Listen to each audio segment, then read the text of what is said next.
ಭಾರತದ ಬಂದರಿಗೆ ಈಗ ತೈಲ ನೌಕೆ ಆಗಮಿಸಿದೆ. ಯುದ್ಧದ ಬಳಿಕ ಮೊದಲ ಬಾರಿಗೆ ನೌಕೆ ಆಗಮಿಸಿದೆ. ಭಾರತದ ಬಂದರಿಗೆ ಈಗ ತೈಲ ನೌಕೆ ಆಗಮಿಸಿದೆ. ಯುದ್ಧದ ಬಳಿಕ ಮೊದಲ ಬಾರಿಗೆ ಆಗಮನ. ಹರ್ಮುಜ್ ಜಲಸಂಧಿಯಿಂದ ಈ ನೌಕೆ ಬಂದಿದೆ. ಮುಂಬೈ ಬಂದರಿಗೆ ಈಗ ಸದ್ಯ ತೈಲ ನೌಕೆ ಆಗಮಿಸಿದೆ. ಆ ದೃಶ್ಯಗಳನ್ನು ಗಮನಿಸ್ತಾ ಇದ್ದೀರಿ. ಮಾರ್ಚ್ 8ರವರೆಗೆ ಜಲಸಂಧಿಯಲ್ಲಿ ಸಿಲುಕಿದ್ದಂತಹ ನೌಕೆ ಇದು. ಹರ್ಮುಜ್ ಜಲಸಂಧಿ ಬಂದಾಗಿದ್ರಿಂದ ಈ ಸಮಸ್ಯೆ ಆಗಿತ್ತು.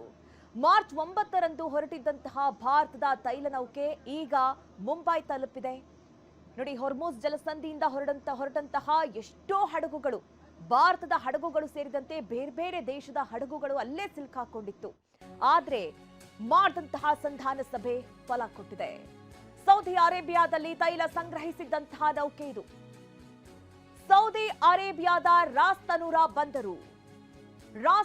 ಬಂದರಿನಿಂದ ಈ ನೌಕೆ ಹೊರಟಿತ್ತು.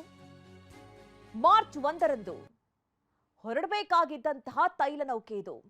ಹರ್ಮುಜ್ ಜಲಸಂಧಿ ಬಂದಾಗಿದ್ರಿಂದ ವಿಳಂಬ ಆಗಿದೆ. ಮಾರ್ಚ್ 9ಕ್ಕೆ ಹೊರಟಿದ್ದಂತಹ ನೌಕೆ ಈಗ ಮುಂಬೈ ಬಂದು ತಲುಪಿದೆ. ನೋಡಿ, ಅಂತೂ ಇಂತೂ 2 ಹಡಗುಗಳು ಬಂದು ತಲುಪಿದೆ ಅನ್ನೋದು ಗೊತ್ತಾಗ್ತಾ ಇದೆ. ಹರ್ಮುಜ್ ಜಲಸಂಧಿಯಲ್ಲಿ ಸಿಲುಕಾಕೊಂಡಿದ್ದಂತಹ ನೌಕೆಗಳಿದು. ತೈಲ ಗ್ಯಾಸ್ ಹೊತ್ತಂತಹ ಹಡಗುಗಳು. ಯಾವುದೇ ಕಾರಣಕ್ಕೂ ಕೂಡ ಯಾವ ಹಡಗನ್ನು ಕೂಡ ಆ ಒಂದು ಹರ್ಮುಜ್ ಜಲಸಂಧಿಯಿಂದ ಬಿಡೋದಿಲ್ಲ ಅಂತ ಹೇಳಿ ಇರಾನ್ ಪಟ್ಟು ಹಿಡಿದು ಕೂತಿತ್ತು. ಒಂದು ವೇಳೆ ಯಾವೊಂದು ಹಡಗು ಮೂವ್ ಆಗಿದ್ದೆ ಆದಲ್ಲಿ ಅದನ್ನ ಅಲ್ಲೇ ದಾಳಿ ನಡೆಸಿ ಸುಟ್ಟು ಭಸ್ಮ ಮಾಡೋದಾಗಿ ತಿಳಿಸಿತ್ತು. ಆದ್ರೆ ಮಾಡಿದಂತಹ ಸಂಧಾನ ಸಭೆ ಫಲ ಕೊಟ್ಟಿದೆ. 2 ಹಡಗುಗಳು ಈಗ ಮುಂಬೈ ತಲುಪಿದೆ. ಹಾಗಾದ್ರೆ ಈ ತೈಲ ಟ್ಯಾಂಕರ್ಗಳು ಭಾರತಕ್ಕೆ ಬಂದಿದ್ದು ಹೇಗೆ? ಬನ್ನಿ ಒಂದೊಂದಾಗಿ ನೋಡ್ತಾ ಹೋಗೋಣ. ನೋಡಿ, ಯುದ್ಧದ ನಡುವೆಯೂ ಭಾರತವನ್ನ ತಲುಪಿದೆ ಈ ತೈಲ ಟ್ಯಾಂಕರ್ಗಳು. 2 ತೈಲ ಟ್ಯಾಂಕರ್ಗಳು ಈಗ ಮುಂಬೈಗೆ ಬಂದಿಳಿದಿದೆ.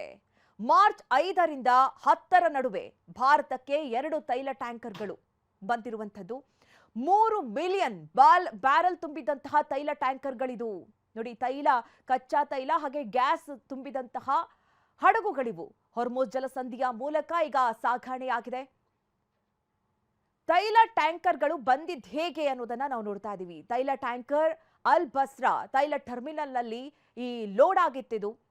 ಸೌದಿ ಅರೇಬಿಯಾದ ಯಾನ್ಬು ಬಂದರಿನಲ್ಲಿ ಲೋಡಿಂಗ್ ಆಗಿದ್ದಂತಹ ಹಡಗಿದು. ಹರ್ಮುಜ್ ಜಲಸಂಧಿ ಜಲಮಾರ್ಗದ ಪೂರ್ವ ಮತ್ತೆ ಪಶ್ಚಿಮ ಪೈಪ್ಲೈನ್ ಅನ್ನ ಬಳಕೆ ಮಾಡಿಕೊಳ್ಳಲಾಯಿತು. ಪೈಪ್ಲೈನ್ ಬಳಸಿ ಭಾರತಕ್ಕೆ ಈಗ 2 ತೈಲ ಟ್ಯಾಂಕರ್ಗಳು ಬಂದು ಆಗಮಿಸಿದೆ.